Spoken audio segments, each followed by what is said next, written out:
నమస్తే. ఇన్నాళ్ళు నన్ను సపోర్ట్ చేస్తూ, ఎంకరేజ్ చేస్తూ మీ ప్రేమని నాకు అందిస్తున్న ప్రతి ఒక్కరికి కృతజ్ఞతలు. అలాగే ఈ వీడియో కూడా ఖచ్చితంగా మీకు ఉపయోగపడుతుంది. లైక్, షేర్ అండ్ సబ్స్క్రైబ్ చేసి మీ సపోర్ట్‌ని నాకు అందించండి. అలాగే ఈ వీడియో పట్ల మీకున్న అభిప్రాయాన్ని కామెంట్ సెక్షన్‌లో కామెంట్ చేసి తెలియజేయండి. ఇప్పుడు వీడియోని చూద్దాం.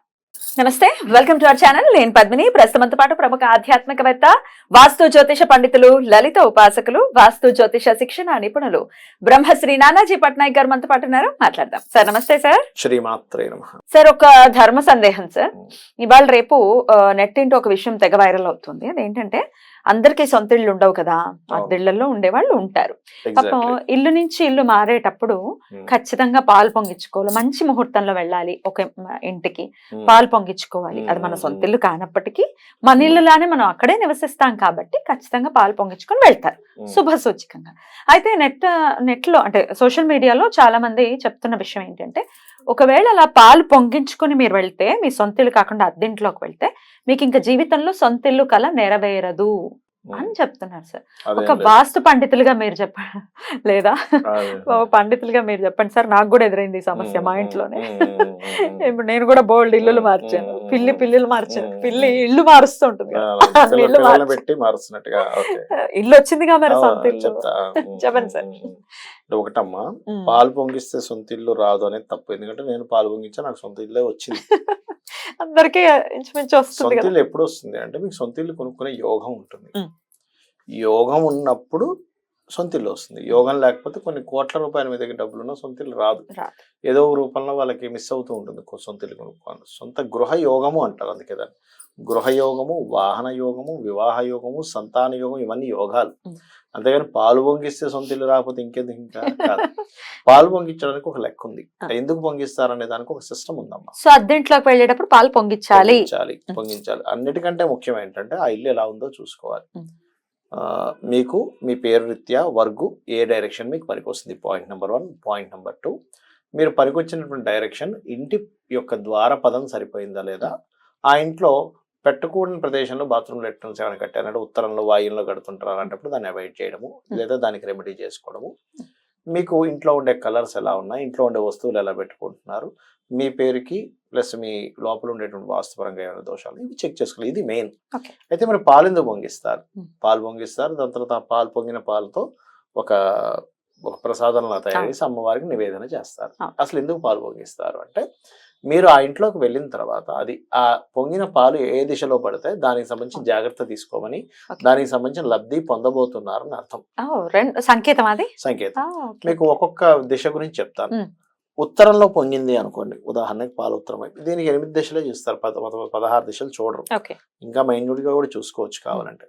ఉత్తరంలో పొంగింది పాలు, మీకు ధన ప్రాప్తి చాలా మంది. అందుకే కొంచెం ఉత్తరం వైపు బెండ్ చేసి మరి అంటే ఇష్టం, మనిషి ఆశ. తప్పే ఉంది, ఆశాజీవి అంటే నేచురల్ గా పొంగాలి అని ఆశాజీవి. అంటే అలాగైనా కనీసం మనకి వస్తాయి లే అని ఒక చిన్న ఆశాజీవి. సో ఉత్తరం వైపు, తూర్పు వైపు పెట్టుకుంటూ ఉంటారు. ఉత్తరం పొంగింది, న్యాచురల్ గా పొంగింది, మీకు ధన ప్రాప్తి వస్తుంది ఆ ఇంటికి వెళ్ళినప్పటి నుంచి. ఈశాన్యం వైపు పొంగింది, జ్ఞాన ప్రాప్తి వస్తుంది, సంతానాభివృద్ధి ఉంటుంది. తూర్పు వైపు ఆ పొంగిపడ్డాయి, కీర్తి ప్రతిష్టలు పెరుగుతాయి, ప్రమోషన్స్ వస్తాయి, ఆ ఇంటికి వెళ్ళి ఆరోగ్యం బాగుపడుతుందని అర్థం, పదవులు వస్తాయని అర్థం అనమాట. రాజకీయాల్లో ఉండేటువంటి వరకు రాజకీయం వస్తుంది అర్థం. ఆగ్నేయం వైపు పొంగింది అనుకోండి, ఒకటేంటంటే ఆ ఇంటికి వెళ్ళినప్పటి నుంచి పెళ్ళి అవ్వడం జరుగుతుంది, పెళ్ళి అవుతుంది. కాకపోతే ఏంటంటే కొంచెం కుటుంబ సభ్యుల్లో చిన్న చిన్న కలతలు కూడా వస్తాయి ఆగ్నేయం వైపు పొంగినప్పుడు. దక్షిణం వైపు పొంగింది అనుకోండి, ఆ ఇంట్లో దక్షిణ దోషం ఏదో ఉందని మనం అర్థం చేసుకోవాలి. అర్థం చేసుకోవడము, దాంతోపాటు పర్టికులర్గా గొడవలు ఏమైనా ఎక్కువ అవుతాయా అంటే, ఈ ఇంట్లో కొంచెం గొడవలు అయ్యే ఛాన్స్ ఎక్కువగా ఉందని మీరు అర్థం చేసుకోవాలి. లేదా ఆ ఇంట్లో ఎవరైనా గతంలో ఏదైనా మరణించి ఉంటుంటారు, లేకపోతే ఎవరైనా బాగా అనారోగ్యంతో ఉండేవాళ్ళు కొంచెం చూసుకోవాలి వాళ్ళ హెల్త్. నైరుతి వైపు పొంగింది, ఆ ఇంటికి వెళ్ళినప్పటి నుంచి కాస్త పితృదేవతలకి ఎక్కువగా మీరు చేయాల్సిన పరిస్థితి ఉంది అని చెప్తుంది.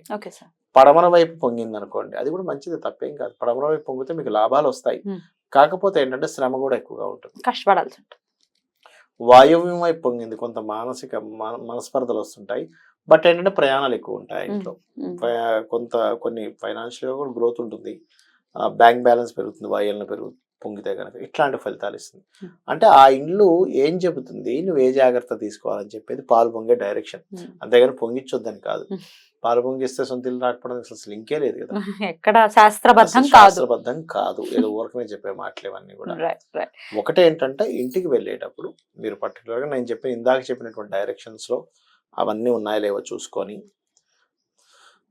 ఉత్తరంలో పొరపాటును కూడా ఎల్లో రెడ్ కలర్స్ లేకుండా వైట్ కలర్ ఉండేలా చూసుకొని, ఈ తూర్పు వైపు కాస్త లైట్ గ్రీన్ కలర్ ఉండేలా చూసుకొని, నైరుతిలో క్రీమ్ కలర్, అదేవిధంగా వాయువులో ఉండే రూమ్ వైట్ కలర్ ఉండేలా చూసుకుంటే కూడా ఎనర్జీస్, కలర్స్ కూడా ఎనర్జీస్ అని కాపాడుతూ ఉంటాయి. పశ్చిమంలో సార్, పశ్చిమంలో ఎల్లో ఆర్ వైట్ వేసుకోవచ్చు, క్రీమ్ ఆర్ వైట్ కలర్స్ వేసుకోవచ్చు, వేసుకుంటే బాగుంటుంది. అంతేగాని ఇది శాస్త్రోక్తం కాదు. ఇటు సార్ వంటింట్లో అంటే దక్షిణం వస్తుంది కదా, గ్రీన్ కలర్ వేసుకోవచ్చు, గ్రీన్ కలర్ వేసుకోవచ్చు, లైట్ గ్రీనిష్, క్లాసిక్ గ్రీన్స్ వేసుకోవచ్చు. గ్రీన్ అంటే పచ్చగా ఉండేది భయం వేయకుండా అలా భయపడేది కాకుండా వేసుకోవచ్చు. అంటే ఏమి లేదు, ఏమవుతుంటుందంటే చాలా మందికి తెలియక ఇప్పుడు పైన ఇంటి మీద పూల మొక్కలు పెట్టుకుంటారు, తెలియక ఉత్తరంలో పెట్టుకుంటారు. తూర్పు ఆగ్నేయంలో పెట్టుకోవాలి, దక్షిణంలో పెట్టుకోవాలి. ఉత్తరంలో బరువు కదా, ఎర్త్ ఎలిమెంట్ కదా, ఫైనాన్స్ ఆగిపోతుంది ఏంటో అర్థం కాదు వాళ్ళకి. అప్పుడు మళ్ళీ మార్చాక చేంజెస్ వస్తాయి. ఈశాన్యంలో బరువు కదా, మొక్కలైనా కూడా, తులసి మొక్క అయినా కూడా, తులసి మొక్క పర్లేదు, తూర్పు ఈశాన్యం నుంచి మిగతా మొక్కలన్నీ పెట్టుకోవచ్చు. కానీ ఉట్టి ఈశాన్యంలో ఎక్కువ బరువు పెట్టకూడదు, శిరస్థానం కదమ్మా.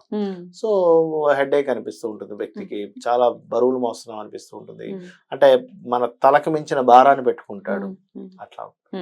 అందుకని ఉత్తరం ఈశాన్యం రెండు. ఇంకొకటి ఏంటంటే చాలా మంది బ్రహ్మస్థానం ఎలా ఉందో చూసుకోవాలి. బ్రహ్మస్థానంలో పిల్లర్ వస్తుంది, ఒక్కోసారి తెలియ కట్టేసుకుంటారు, అట్లాంటి వాటి వల్ల దోషాలు రావడం. కొంతమందికి వాళ్ళ జన్మజాతకంలో 4వ భావం యాక్టివ్ గా ఉండదు, 3వ స్థానము 6వ స్థానం ఇవి యాక్టివ్ గా ఉంటాయి. అలాంటప్పుడు వాళ్ళు కట్టుకోరు ఇల్లు, కట్టుకోకపోవడమే మంచిదని చెప్తారు ఎవరికి జన్మజాతకంలో అయినా. ఇప్పుడు చూడండి, నేను మొన్న ఒక జాతకం చూసా, ఆయనకు ఒకటే చెప్పాను, బాబు నువ్వు ఎంత స్థలాలు గృహాలు కొనుక్కుంటే అంత బాగుంటుంది. ఆయనకి ఆయన చెప్పాడు, అవును సార్ నేను స్థలం కొనుక్కుంటే బాగుంది, ఇంకా కొంటూనే ఉన్నాను, గృహం కొంటూనే ఉన్నాను, నిజంగా సార్ నేను ఒక వెహికల్ కొన్న అక్కడ నుంచి స్టార్ట్ అయింది అన్నాడు. అదే ఇంకొక జాతకం చూసినప్పుడు, నీ పేరు మీద కొంటే నువ్వు డౌన్ ఫాల్ అవుతావు అంటే ఆయన చెప్పాడు, కరెక్టే సార్, నేను ఎప్పుడైతే ప్రాపర్టీ కొంటానో నా లైఫ్ మొత్తం డౌన్ ఫాల్, ఇది అమ్మేసేదాకా నాకు మనశ్శాంతి ఉండదు, అమ్మేసి మళ్ళీ అద్దెంట్లోకి వెళ్ళాక మళ్ళీ రైజ్ స్టార్ట్ అవుద్ది, మళ్ళీ ప్రాపర్టీ కొంటా మళ్ళీ డౌన్ అవుతుంది. దీనికి ఏం చేయాలని ఒకటే చెప్పా, నీ పేరు మీద కొనకు, నీ జీవిత భాగస్వామి లేదా నీ పిల్లల పేర్ల మీద కొనవు. ప్రాపర్టీ బాగోలేని యోగం ఉన్న వాళ్ళు ప్రాపర్టీ వాళ్ళ పేరు మీద కొనకూడదు. అది 2 వీలర్ కావచ్చు, 4 వీలర్ కావచ్చు, ఆభరణాలు కావచ్చు, ల్యాండ్ కావచ్చు.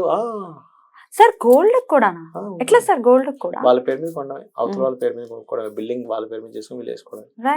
ఇప్పుడు భర్త కబడ్డీ మామూలుగా ఎప్పుడు మీరు ఇది వరకు ఎలా చేసుకున్నారో అలాగే చేసుకోవాలని ఈ సందర్భంగా తెలియజేస్తూ కృతజ్ఞతలు సార్. నమస్కారం. శ్రీమాత్రే నమః.